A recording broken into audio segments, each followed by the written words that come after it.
माझ्याकडे आल्या आणि माझ्या साहित्याकडे गेल्या. आपला स्पर्धेचा प्रकार आहे विज्ञान व गणिताचा जादूगार. बघा, जादूगार या शब्दात काय दडलेलं आहे? मनोरंजन. आणि आपण जर विद्यार्थ्यांना मनोरंजनात्मकरित्या जर अध्यापन केलं तर तो घटक किंवा उपघटक त्यांच्या चिरकाल स्मरणात राहतो. आणि ह्याच धर्तीवर मी हे छोटं साहित्य अगदी बेस्ट फ्रॉम बेस्ट, टाकाऊपासून टिकाऊ या पद्धतीचं हे साहित्य बनवलेलं आहे. जर तुम्ही त्या साहित्याचं निरीक्षण कराल तर तुम्हाला याच परिसरात हे साहित्य उपलब्ध होऊन जाईल.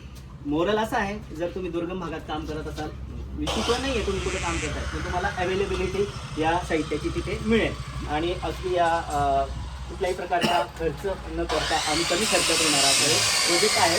आणि पर्यावरणाला कुठल्या प्रकारची हानी नाही, उलट प्लास्टिकचा पण यूज करून घेतलेला आहे. हे झालं मागचं एक मूळ उद्देश. आता माझा विषय आहे मला जादू करायची. मी सुरुवातीला वर्गात गेलो की विद्यार्थ्यांना सांगितलं, चला रे आज आपण जादू करूया. विद्यार्थी कितीही त्यांचं डिस्टर्ब असते, इकडे तिकडे त्यांचं मन रमलेलं असतं, माझ्या या शब्दाने ते वर्गात येतील.